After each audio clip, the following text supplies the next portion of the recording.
Good afternoon, everybody. And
everyone, welcome back to OBX Today here on Facebook and YouTube. I'm Sam Walker, OBX Today Facebook page, and also the Sam Walker OBX YouTube channel. Coming up, we'll have the latest on COVID-19 here in North Carolina. Governor Cooper and State Health and Human Services Secretary Dr. Mandy Cohen briefing yesterday with some very, very encouraging news. And also some updates on how North Carolina schools can continue to operate while, actually can make some possible changes as things start to improve. We'll have more on that coming up. But we do have some weather to talk about. That's our top story this morning at obxtoday.com as the latest storm system to come across the country is about to make its way into eastern North Carolina today and tonight and into tomorrow. Now, we're not looking at a prolonged event, thankfully not like what we had 30 years ago starting today here on the Outer Banks, but a rather complex low-pressure system will impact the area tonight and into tomorrow, bringing the potential for rough surf, minor beach erosion, and localized ocean overwash from Corolla to Buxton. Ahead of the storm's arrival, there's a high risk of rip currents from Corolla to Buxton. You can see that in our live shot right now from Avon Pier. It's a pretty decent shore break this morning, but also it's a cross current as well. Residual leftover from the northwest winds that we had the last couple of days. And the winds have really backed off this morning, aren't quite as strong. Here's a live view. Actually, that's a live view from Jeanette's. Here's Avon this morning. How things look off Corolla. And let's take a peek down at Hatteras. We haven't looked at our Hatteras camera in quite a while. Much calmer down there. We do have a moderate risk on the south-facing beaches this morning. And that is expected to increase to a high risk because we're going to get an onshore wind with this system ahead of it. And as I said, it's a rather complex situation. We'll break it out in just a moment here. Now, we do have a component of severe, let me go back. Talked about the rip current risk. High surf advisory today along the Outer Banks through Friday. Actually, the high surf advisory goes in effect tomorrow. Waves of 7 to 10 feet are possible. Probably going to be closer to the 5 to 8 foot range. Just offshore, the breakers will be anyway, just offshore. We're looking at 7 to 10 feet. Gale warning has been posted for the coastal waters as well because the winds are going to kick up pretty strong. Central and southern North Carolina coast, though, they could be hit by some severe thunderstorms with damaging wind gusts, a few tornadoes, and locally heavy rainfall. And, in fact, here is a look at, there's our story from obxtoday.com. And here is what the severe weather threat looks like. Mainly to our south, from Avon down to Ocracoke is in a marginal risk for severe weather, with the highest risk, at least out of this system, expected from Ocracoke on down, or actually, that's more like, Drum Inlet, but essentially south of the Pamlico River, south and east. Now, the National Weather Service did note this morning that due to the threat timing being at night and early morning, make sure you have multiple ways of receiving warnings. But they did put a little caveat in this, that there is a possibility that the severe weather may stay offshore. As this storm system comes up from the southeast, it is possible that the heaviest and strongest of the storms will get offshore as they pass over Cape Fear and then move offshore and kind of miss us. But there is still the potential for some severe thunderstorms, strong to severe thunderstorms for everybody. Probably looking at about an inch of rain possible between now and tomorrow night. Again, overnight and much of the day on Friday, it looks like is when we're going to get the worst of this. And again, these thunderstorms could dump up to an inch of rain. It could have some gusty, damaging winds, a few tornadoes, and possibly are possible with these. The bigger threat does appear to be staying to the southeast of us over the next 24 hours. But for us, here on the Outer Banks, it's looking like it's going to be a blow, but it's not going to be a long one. Latest forecast from the National Weather Service does call for some breezy conditions to kind of only last into Friday and then switch back to the southwest. The onshore winds going to switch back to the southwest on Saturday. Haven't got our wind forecast yet for Sunday, so stay tuned for that as we get into the weekend. But it does look like we'll have a pretty decent Halloween. That's very, very good news. Weather-wise, it's going to be almost a little warm for Halloween, it looks like, unfortunately. So there you go. All right, latest on the tropics. Well, as is usual, October is looking, I say as is usual. Actually, yeah, that is not unusual for us to have a quiet October. Last year was the exception. We had 3 storms that got names last year, and that was a record. That was the most we'd ever had in October. Here's the 5-day outlook. And yes, that is what's left of that nor'easter that tore things up in Massachusetts yesterday and the day before. That is headed out into the central Atlantic, kind of following, well, not following the Gulf Stream. But anyway, it's going to curve back down into the central Atlantic over the next 5 days. That low is anyway, and could potentially become Wanda.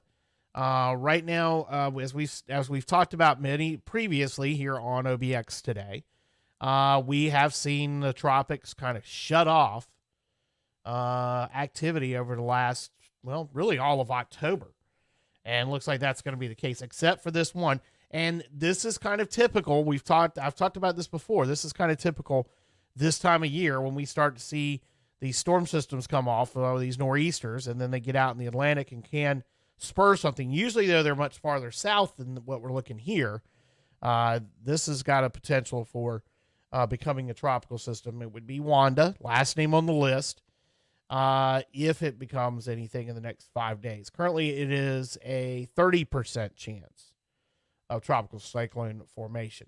Low is expected to turn southeastward tomorrow, or Saturday rather, towards slightly warmer waters. Could acquire some subtropical characteristics over the weekend or early next week. So subtropical storm Wanda could potentially come out of this. The interaction of what we're getting ready to get is one of the things that may impact what that does.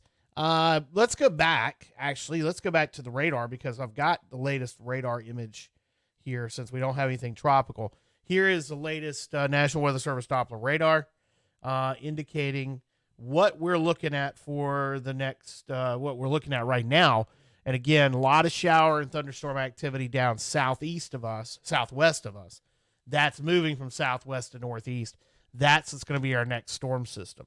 Here's the 7-day forecast. Here's how things look to this time tomorrow as these lows, several lows involved here. Look at it. Training right up. You got 1, 2, 3, right along the South Carolina, Georgia, Tennessee Valley area. That's, again, this time tomorrow. Then here's how things look tomorrow night as these lows go up the Appalachians. I can't believe I did that. Appalachians. And then a little front comes in through behind them. And then, let's see, that's 48, 60 hours. And then the storm system starts to move up to the northeast and leaves us behind a pretty comfortable weekend once it gets out of here. And it'll really pick up speed in the next couple of days. That's at least the Weather Prediction Center's forecast there. So again, 25, let's see, that's now. Here's tonight, 8 o'clock tonight. Here's 8 o'clock tomorrow morning, 8 o'clock Friday night, then Saturday morning, and then Sunday morning. So it looks like it's going to be a pretty decent weekend for us. This is the 30th anniversary of what we call here on the Outer Banks the Halloween storm of 1991. But it is more in popular vernacular known as the perfect storm, because it got a movie made out of it with George Clooney. And who else is in that thing? But this is Jonathan Erdman on Twitter.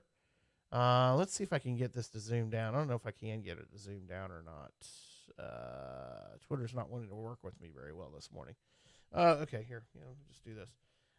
This is actually, right here, what was Hurricane Grace offshore, then combined with another cold front coming across, and that created what was the perfect storm. But you see the front here. The Hurricane Grace is what really did damage to us, all well offshore, sat there and really didn't do anything for 3 or 4 days. And then that wave action coming on shore is what caused some very serious overwash, very serious damage along the beach erosion, and very serious damage along the ocean front, especially Kitty Hawk. There's several stretches that you no longer see houses. Their houses were located in Kitty Hawk. That was the Halloween storm of 1991, better known as the perfect storm. That's what ended up being the game changer really here on the Outer Banks. One of many storms, obviously, but that one started forming 30 years ago today. And the Outer Banks History Center has posted up on their YouTube page a video from that day. Let's see here. I had that. Oh, yes. Let me see if I can get this to come up a different way here, because it does work easier in our system here to show this. But the Halloween storm did monumental damage up and down the Outer Banks. But like I said, one of the most visible scars that came out of that storm would actually be, as I said, in Kitty Hawk. But there were a number of places that houses were lost because of that storm, what became known as the perfect storm because of the movie. There's that part of it. Let's see. That's not supposed to be showing on the screen right now. There we go. We'll get this queued up here. I had this video in one place, but I just needed to get it in a different place so it's a little easier to watch and hear, because it's pretty cool. And this is up on the Outer Banks History Center's YouTube page. We're gonna kind of make this a regular segment as find some more of these videos that they have up. And this actually is tape collected by Beach TV. A lot of you may remember that. Beach TV was the local local public access channel on Falcon Cable on the Outer Banks. What the precursor to Charter, and now, of course, Charter, still Charter.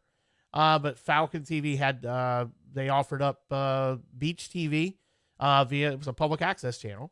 And there's a bunch of collections on this video B-roll of from Beach TV, East Coast Motions, and the Outer Banks History Center. So in the video, they collected them, and we're talking about the combination of Hurricane Grace and then another storm system that released wave after wave of 10 to 12 foot seas, which resulted in flooding, overwash. The beach road was impassable. Highway 12 was a mess. All types of. But this is 30 years ago today that this storm began to form, and we've got it for you right here on OBX Today.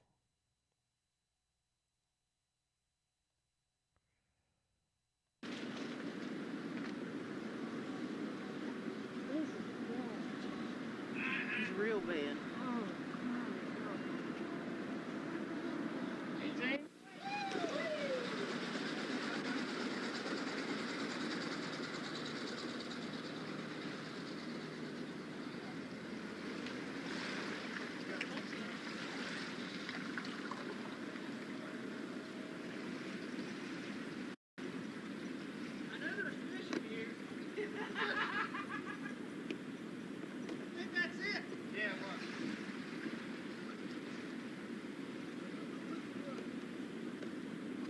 Here you are, folks. We're looking at the beach road, Highway 12. Hey, Sam, look at that rod reel on Sam.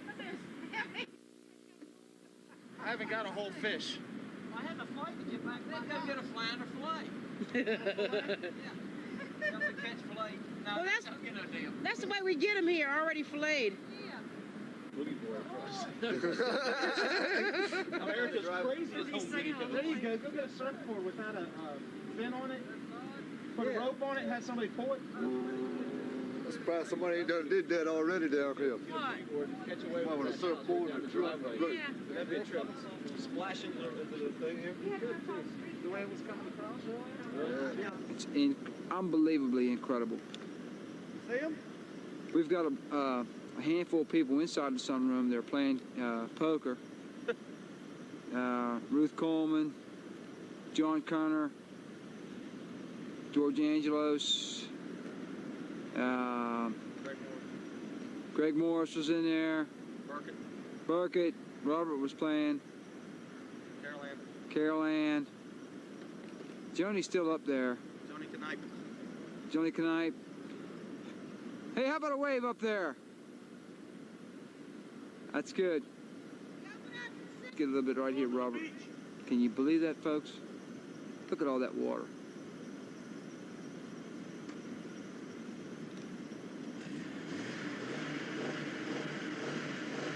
Let me sign off here a minute. Just missed a nice big wave coming over here. We're standing back the Mariner where the water's just pouring in. You go over here.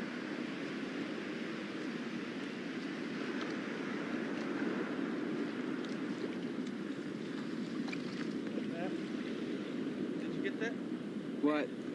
You're looking the wrong way. No, I'm looking down here. I'm trying to get this water going down this way. Mariner 2.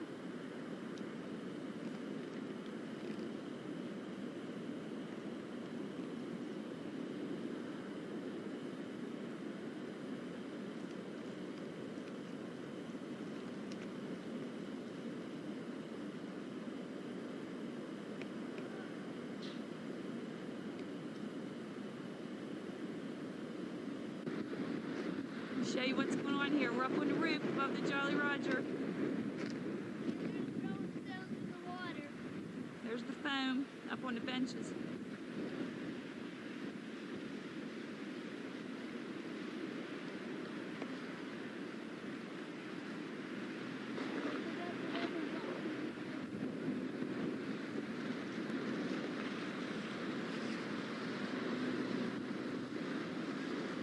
Beach Road, Highway 12.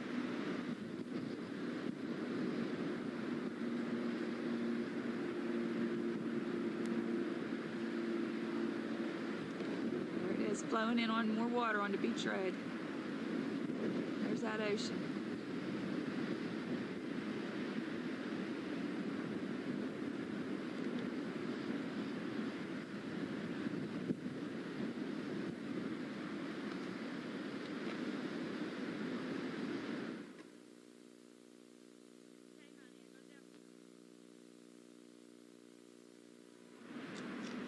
This is the field where the proposed Kmart's going to be. This is usually a dry field. Seagulls are loving it.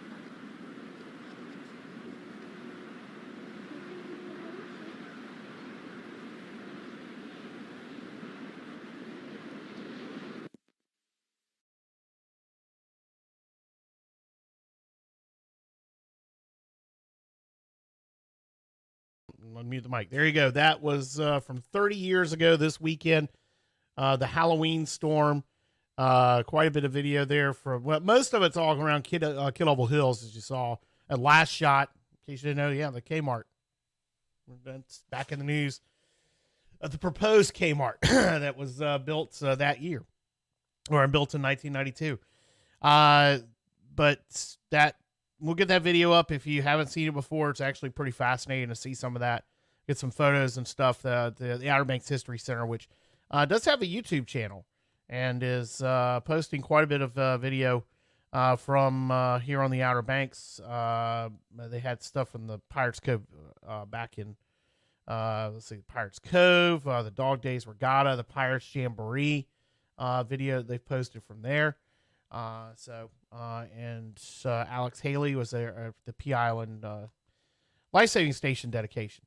That all that up on the Outer Banks History Center's YouTube channel, which is starting to grow. Just a few things on there right now, but it's pretty cool. All right, it is OBX Today here on the OBX Today Live Facebook page and on the Sam Walker OBX YouTube channel. Stay tuned.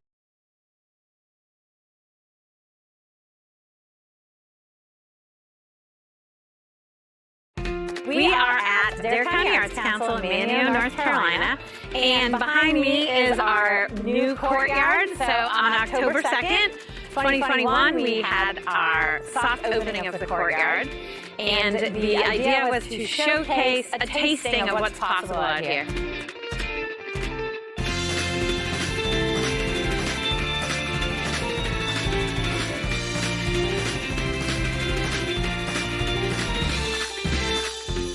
We've had kids music, we've had theater performances, live music, we've had authors sharing from their books, and speakers talking about their art today. It's felt like the community has come in and been gathering. We've had people flowing in and out all day, and there's been something for everybody. The future of the courtyard is hopefully to expand what we already offer. So we do lots of visual arts, lots of exhibits inside the building, but we're hoping to really focus on expanding what the Arts Council provides with more performance, more literary arts, more messy art, more big art. And we're hoping that people will come to us with ideas of things they want to see and bring as well. This building is a county building. It was an old courthouse that the Arts Council took over, but we work with the county all the time. Same with the town of Manio. It's a big collaborative thing, and we want everyone in the community, Manio, Dare County, to feel like it's a space that belongs to all of us to celebrate the arts and culture. And we certainly feel like Manio is a hub for that on the Outer Banks. Manio is the most amazing town. First of all, just the fact that this is a walking downtown community makes this space just amazing. And we want to encourage more and more people to come, enjoy, and experience the arts. This is the perfect space for it. We just want to put word out that if other people have ideas for what we could do in this space, we'd love to collaborate with other organizations, other groups, and other artists to bring art to this spot.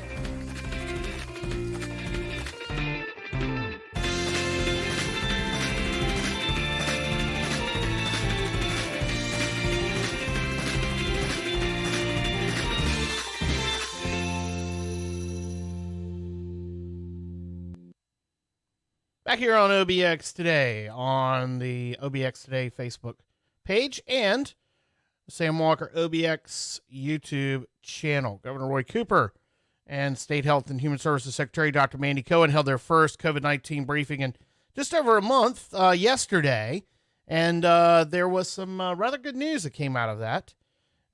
Here's the opening statements from Governor Cooper and Secretary Cohen.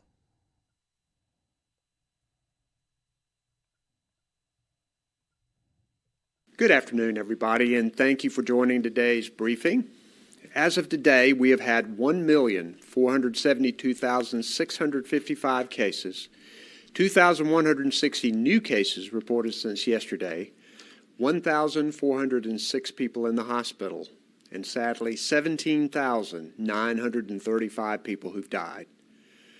Although every death is painful and now often avoidable, we felt a renewed sense of hope over the last month as North Carolina's COVID-19 numbers have continued their steady improvement.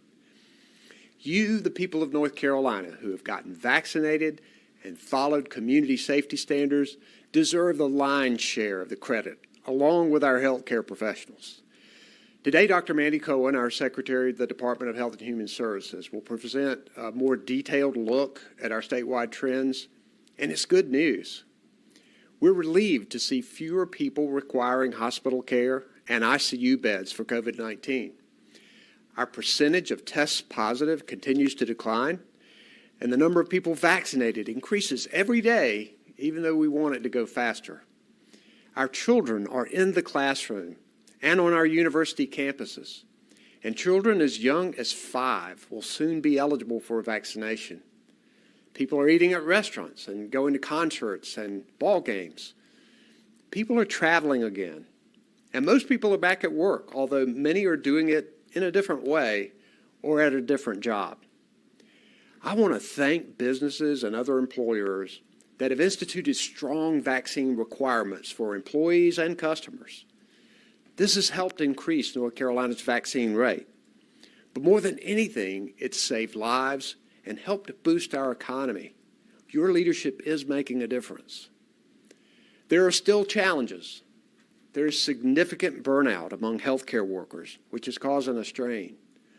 The best way to help them is to get vaccinated, as vast majority of the sickest COVID patients continue to be unvaccinated people. Meanwhile, if you still haven't gotten your shot, the time is now. This vaccine is safe, effective, and free. More than 400 million doses have been administered across the country. Getting your shot significantly lowers your chance that you get severe symptoms or die from COVID-19 and lowers the chance that you could spread it to family or friends. And if you're already vaccinated, booster shots are now widely available to extend and increase your protection, which is already good. Dr. Cohen will share more details on what to know about boosters and if it's right for you and which one to get. We expect the federal government will soon give the green light to vaccines for children ages 5 through 11 years old. North Carolina health officials have been preparing for this and working to ensure parents can easily get their children vaccinated and protected. Once authorized, we want to ensure that vaccines for children are accessible all across our state in their pediatricians' offices and other places parents know and trust. I'll now recognize Dr. Cohen to share an update on the North Carolina data and other work that's being done by our health experts. Dr. Cohen.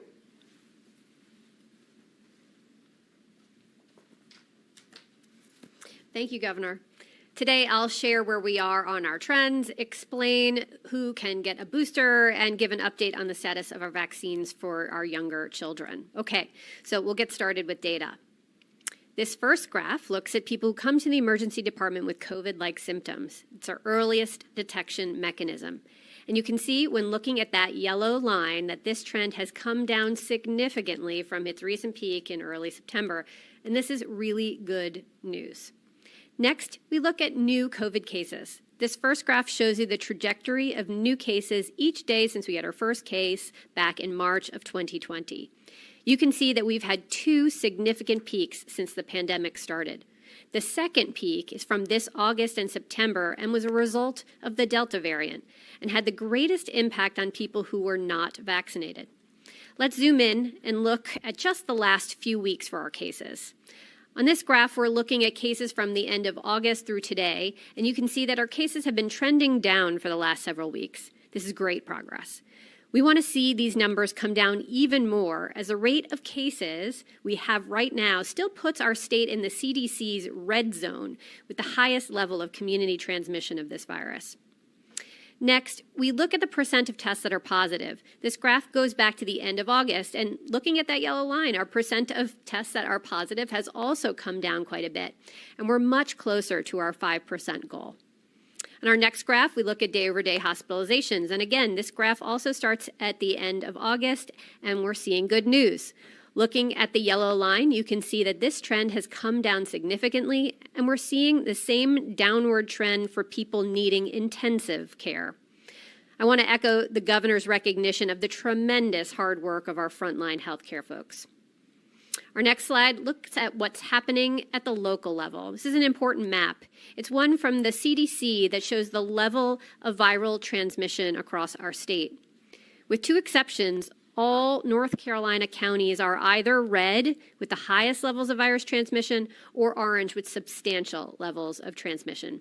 That means everyone in North Carolina should be following the CDC guidance and wearing a mask in indoor public settings until viral transmission can decrease to moderate or low levels. All schools should require masks to keep everyone in school for in-person learning. Now, let's turn over and look at vaccines. Today, 64% of North Carolinians aged 12 and up are fully vaccinated. 67% of those 18 and older are fully vaccinated, and 89% of those 65 and older are fully vaccinated. This is good progress. This slide shows the percent of the population fully vaccinated by age groups. And you can see that only 42% of children ages 12 to 17 are fully vaccinated, and only 46% of our young people ages 18 to 24 are fully vaccinated. I encourage our teens to visit teenvaxfacts.com to get information and resources they need to educate themselves about COVID-19 vaccines. During the most recent surge of COVID-19, cases in children rose dramatically. That's why I'm excited that yesterday we came a step closer to having safe and effective vaccines available for younger children. An independent advisory panel to the Food and Drug Administration unanimously recommended the use of Pfizer's vaccine in children 5 to 11 years. Now, the FDA and CDC will complete a thorough review of this process to make sure that these vaccines are safe and effective for children. Fortunately, once the CDC does recommend vaccines for 5 to 11-year-olds, there'll be ample supply of these vaccines across the state. We have more than 750 locations statewide gearing up to be ready to go, including doctors' offices, pharmacists, pharmacies, local health departments, and community vaccine events. We're also setting up family vaccine sites across the state so that every child has a spot to take their shot. myspot.nc.gov will be the best place for you to find a vaccine location. Getting school-age kids vaccinated will help them to be safe in the classroom, play sports, participate in school theater, attend events, be with friends, and support their mental health. I'm eager to get my daughters vaccinated once the FDA and CDC review the data and complete the process. Now, let's talk about boosters. After last week's actions by the FDA and CDC, more people can now get a booster to strengthen and extend protections against COVID-19. So here's who's eligible. If you got the Johnson & Johnson vaccine more than 2 months ago, you should get a booster. If you got the Moderna or the Pfizer vaccine and your second shot was more than 6 months ago, you should get a booster if you are 65 and older, or you are 18 or older and have a medical condition that puts you at higher risk, or you live or work in a setting that puts you at higher risk for exposure to COVID. To help you sort out, are you eligible, we actually have a quiz on our website. So you can go to yourshot.nc.gov. And of course, you should ask your healthcare provider as well. When you do get your booster, you can get any brand you want, or you can stick with the one you originally got. The good news is all are safe and all boost your immune system.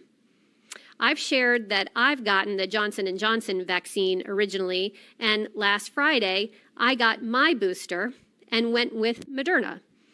I made my decision based on some limited preliminary evidence that suggests booster doses with one of the 2 mRNA vaccines, that means the Moderna or the Pfizer, may produce a slightly stronger immune response following the J&J vaccine.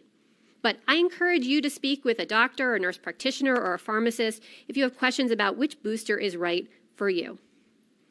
Vaccines are saving lives. In North Carolina, people who are unvaccinated are 20 times more likely to die from COVID-19 than people who are vaccinated.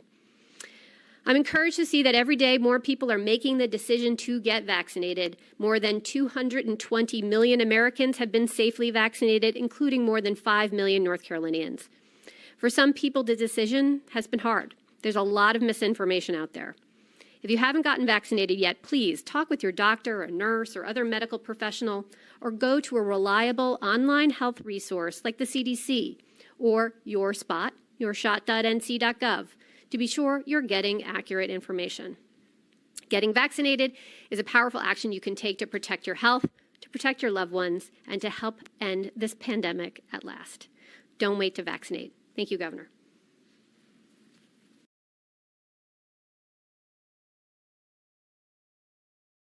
All right, Governor Roy Cooper and State Health and Human Services Secretary Dr. Mandy Cohen yesterday with a news briefing conference in Raleigh. You can watch that full briefing right now and read our latest story on it at obxtoday.com. State health officials no longer recommending that all North Carolina school districts require students and employees to wear face masks in schools, but not quite. Updated guidance released this week from the State Department of Health and Human Services now recommends that schools only require face masks in counties with high or substantial COVID-19 transmission rates.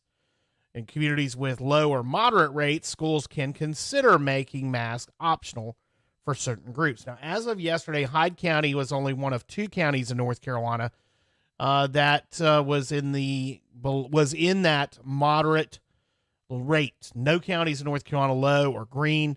Moderate transmission rates yellow on the map, whereas the high and substantial are red and orange, and the rest of our counties are still in either the red or orange. Well, actually, they're all in the red. So Hyde County is the only county where that would apply. We've not heard yet from Hyde County schools this morning as to whether or not they're going to make that decision. They were one of the first school systems to institute a mask mandate back before the school year started. So here locally. Beaufort County did make masks optional back on 2 weeks ago, even though they remain in the red. But the way that the enforcement of the Strong Schools Toolkit is done, the school systems do have the option to make those changes. Unlike last school year, the state's no longer requiring schools to mandate masks. Instead, the decision left up to individual school districts, charter schools, and private schools, with only DHHS recommending they continue to require masks. And school boards must vote at least monthly on their masking policies under state law that was passed earlier this year. New poll out from Elon University showing that more than 80% of North Carolina residents say housing prices have increased during the past 2 years, with 44% saying those housing prices are much higher. And that has many North Carolinians skeptical that they could reasonably afford their current residence if they were looking to rent or buy in their neighborhood today. The new survey findings come as housing prices have spiked in many areas, with new listings sometimes lasting on the market for only days and sale prices sometimes outpacing asking prices. North Carolina, no exception. The Triangle and Charlotte markets recently ranked within the top 10 markets nationally, according to the Emerging Trends in Real Estate 2022 report from the Urban Land Institute. A new poll from Elon University found that 55% of North Carolinians say they believe their local housing prices will continue to increase during the coming year, while 32% say they will stay the same. 13% say they will decrease. Jason Huster is director of the Elon poll and associate professor of political science at Elon University, said North Carolinians in all areas of the state are overwhelmingly reporting that they are noticing the rise in housing prices. Few expect the trend to change. However, many disagree on whether the increase is a good thing.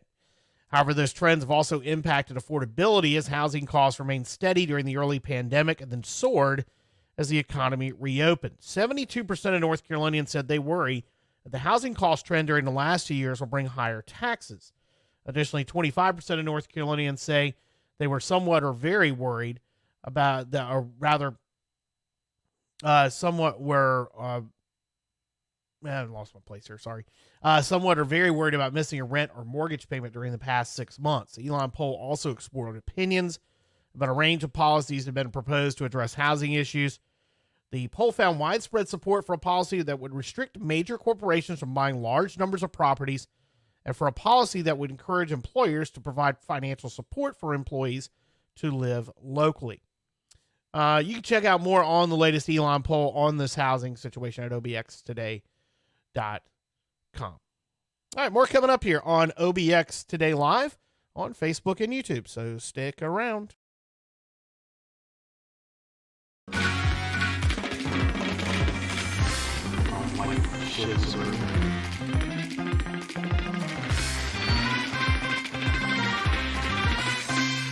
Hi, I'm Sergeant Knight with the Duck Police Department. Whether you're walking, biking, or driving through town, we want you to arrive safely at your destination. Safety is everyone's responsibility. We are pleased to be participants in the statewide pedestrian and bicycle safety program called Walk for Me NC. Please visit watchformenc.org for information about the program and how you can help. We recognize that our large visitor population may not be familiar with the chapter patterns and rules here at Duck. Please allow me to go over a few of these rules in place to keep you safe. Duck Road, the main road, is very busy. If you are a pedestrian walking through town, it is very important that you walk facing traffic. This gives you a better awareness of vehicle and bicycle traffic. Crosswalks are in place to help you safely cross the road. When used correctly, crosswalks can even help with traffic flow. Only cross the street at designated crosswalk locations. Attempting to cross elsewhere can confuse and surprise drivers. If you see more people walking to where you are crossing, wait to see if you can cross as one larger group.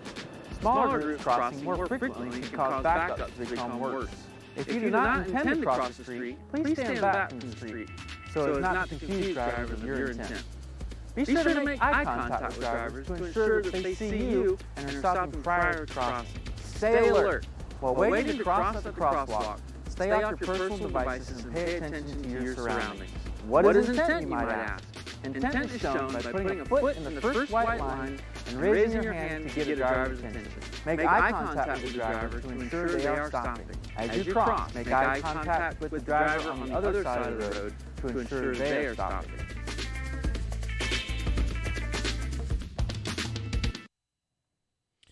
Back here on OBX Today Live and sports. We got the high school volleyball playoffs hitting the third round tonight. Perquimans, the number 1 seed in 1A, playing host to Falls Lake. Camden's the number 1 seed in 2A. They host School of Science and Math. And also in 1A, Northside is home to take on Oxford Prep. Winners will play Saturday in the regional semifinals. World Series Game 2 last night goes to Atlanta, 7-2. They topped that series of 1 game apiece. College football tonight. East Carolina's home to take on South Florida in a 7:30 kickoff on ESPN. NFL tonight. Green Bay is at Arizona, 8:20 on Fox. Notice we didn't mention any high school football. Not got any word of games being moved up. Kind of surprised by that with the weather forecast that we didn't see a bunch of games moved up to tonight. There were several that played last night. Tarboro among those. Regular season wraps up in high school football this Friday. Playoff brackets come out on Saturday. And the state has not said they're going to give any allowances to get games in on Saturday, as the schedule's got to be done Friday. So it looks like everybody's just going to play Friday and deal with the rain and tear up their fields. We'll wait and see. But as of right now, we've nothing. I'm just going to make sure I don't have anything that's popped up on Twitter in the last hour or so that somebody's going to just bump their move up their game to tonight. But it seems like everybody is sticking up. Everybody locally is going to stick to playing high school football season out on Friday. All right, here is your OBX Today Weather Center forecast. We talked about it earlier. We do have a storm system coming in. It's going to bring us some high surf in the next couple of days. Today, though, we're expecting partly sunny skies with a high 68. Northeast wind around 10 miles an hour. Showers overnight tonight. Breezy, a low 65. East winds at 15 to 25, gusts to 30 at times. And again, that rain is expected after midnight. Tomorrow, showers, possibly a thunderstorm. High 73. It's going to be windy. Southeast winds 20 to 30, becoming south in the afternoon with gusts up to 40. That may put us in the potential for a wind advisory in spots tomorrow. High surf advisory does go in effect for tomorrow. That starts at 2 a.m., lasts till 8 p.m. Friday night, a few showers, maybe some more showers and storms in the overnight hours. Low down to 58. Southwest winds 10 to 15, gusts to 25. Saturday, sunny, a high 69. Nice. Sunday, sunny and 70. Yes, Halloween's going to be great. Monday, sunny, 67. 69, sunny Tuesday. Wednesday, sunny and 69. Coastal Marine forecast. We do have a gale warning up for the coastal waters today for tonight. Small craft advisory right now. 1 to 2 foot waves in the sound. Seas around 6 feet. High risk of rip currents quality to Buxton. Stay out of the ocean. Moderate risk Frisco, Hatteras, and Ocracoke. Water temperatures upper 60s now. 66 to 68. And we got a high tide coming up in Oregon Inlet at 143. We do have high tide tomorrow's at 242. With the high surf advisory, that's when we may see some minor overwash with high tide tomorrow afternoon. Sunset tonight, 6:10. Sunrise tomorrow is at 7:21. Currently outside the studios in Uptown Nags Head. Partly sunny, 61 degrees. And that's going to do it for today's edition of OBX Today here on Facebook and YouTube. Back with you tomorrow to wrap up the work week. And again, we're going to get that video up if you missed it earlier from the Halloween storm of 1991, the 30th anniversary of that storm starting to form today. And we'll get that video up at obxtoday.com later on. Have yourself a great Thursday, everybody.